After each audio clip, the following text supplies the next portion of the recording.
صباح الخير يا جماعة، عاملين ايه؟ النهاردة هنتمرن تمرينة كتاف وباي. فهنفطر الوجبة الأولى، هنعمل 100 جرام توست بني، 108 مش مشكلة، وهنحط عليهم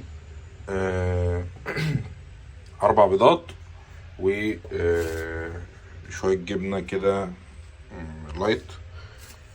هنجهز وجبة الفطار ونفطر التوست والبيض والجبنة، ونروح نتمرن تمرينة اكتاف. نروح انا في الجيم بتاعي اساسا. هنلعب تمرينة اكتاف ونخش معاه شوية دراعات. هنشوف هتكون تمرينة قوية ونقول فيها اسرار كتيرة. لو كتفك ضعيف بقى وعايز تتطور، تابع معايا الفيديو للاخر. زي ما انت شايف ازاي بنوزن الاكل. نصفر الميزان وهنحط على التوست 50. السندوتش ده نعمله 50 جرام، ونعمل كمان واحد 50 جرام زيه، يبقى كده 2. خدنا 100 جرام توست و100 جرام جبنة. اهلا بيكم يا ابطال. في اول الفيديو حابب اقول لك، لو انت هدفك ان انت تبني عضلات وتوصل للشكل اللي انت بتحلم بيه، فالتمرينه دي ليك. لكن لو انت هدفك ان انت تروح الجيم وتعمل شو وتتمرن اي كلام، فالفيديو ده مش ليك، وممكن تطلع تشوف اي فيديو تاني. النهارده انا معاكم عزو، صاحب الجيم اللي بتمرن فيه بقالي ازيد من 10 سنين، مدرب معتمد من نقابه المهن الرياضيه وحصل على شهاده الطب الرياضي. النهارده جايب لك اكتر 5 تمارين للكتاف ممكن يطوروا معاك عضله الكتف، وهنلعب معاهم شكلين للتراي. هنشرح فيهم الشكل بيتلعب ازاي، وهنديك تمارين اساسيه بحيث ان هي تكبر معاك شكل الكتف، وهنعرفك تتمرن بالشكل الصحيح. يلا بينا نبدا التمرينه ونشوف هتمشي ازاي. ما تنساش تعمل سيف للفيديو وتعمل شير لصاحبك اللي هتتمرن معاه التمرينه، او تحفظ الفيديو عندك علشان تتمرنها معاك في الجيم. وما تنساش تكتب لنا في الكومنتات انت محتاج تتمرن تمارين ايه عشان نعملها لك في الجيم. ما تنساش تعمل سبسكرايب. يلا بينا ونبدا بقى بالتمرينه على طول بالشكل التقيل.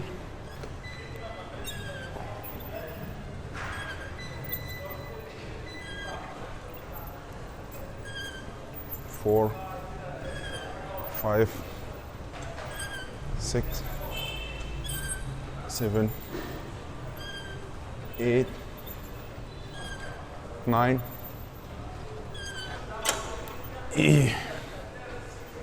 easy. 1, 2, 3, 4, 5.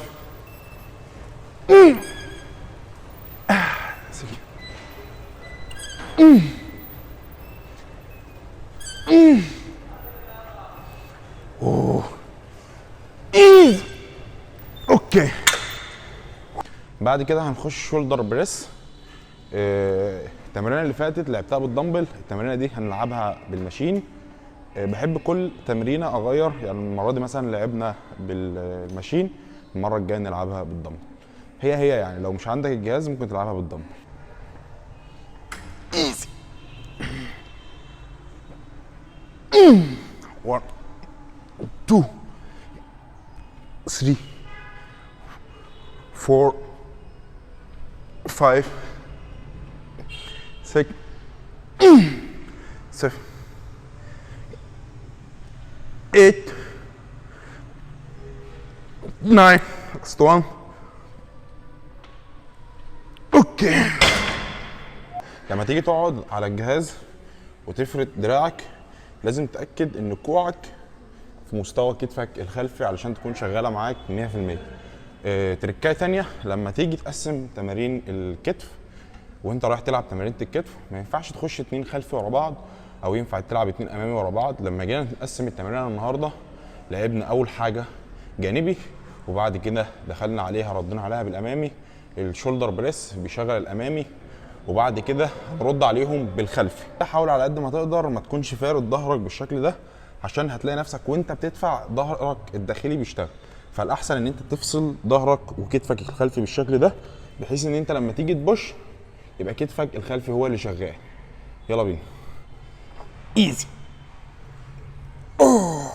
1 2 3 4 5 6 last 2 1 2. في الحاله دي لو انت جبت 8 عدات مرتاحين بالشكل ده، ممكن ده الدور الثالث بتاعي، ممكن تنزل نص الوزن وتلعب دروب 6، ولكن ما تحاولش تزود عن 3 مجاميع. لو خلاص هتقدر تزود عن 3 مجاميع ممكن تبدا تقل الوزن، تلعب دروب 6 وتفنش على ال3 مجموعات، هيبقى احسن ليك. في الشكل ده وانت بتتمرنه ما ينفعش تكون مضايق ايدك وعمال تطلع كده، كده شغل معاك ترابيز. لكن لو عايزه يشغل معاك اكتاف جانبي هتفتح ايدك على الاخر بالشكل ده، وتاخد بس الارج ده بتاع الكتف وبتبدا تطلع بيه كوعك بالشكل ده.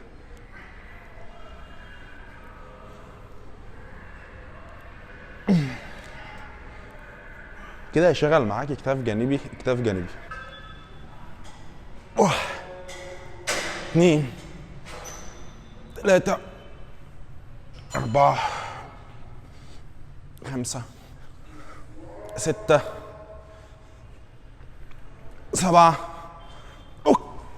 اوكي، ده اخر شكل في الكتف.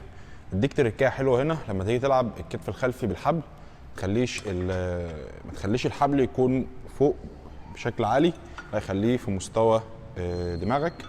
وبعد كده لما ترجع انت ممكن تكون ناس كتير بتلعب بالشكل ده، عامله ايديها كده وعماله تشد وخلاص، واصلا اللي شغال الباي. فالتركايه الصح ان انت تكون شغال على الكتف بالظبط، ان انت تمسك الحبل كانك ماسك المسطره. لما بتيجي تمسك المسطره تبقى ماسكها كده، لا انت هتمسك الحبل كده وهترجع خطوه واحده بس ورا، ورجلك بمستوى كتفك تحت وبس، هتقعد على رجلك بس سنه بسيطه، وكتفك برضو مفصول نفس فكره الفراشه، وتبدا تسحب على كتفك الخلفي. 2 3 4 5 6 7 8 9 10. كده اللي شغال معاك الكتف 100%. اول شكل في التراي هنلعب 3 مجموعات بس، هنخش بوزن تقيل بحيث ان احنا هنفنش في ال3 مجموعات. هنلعب سواء بالزجزاج او سواء بالمسطره، الاثنين واحد مفيش مشكله. 1 2 3 4 5 6 7 8 9. last one. Okay, easy. Ah.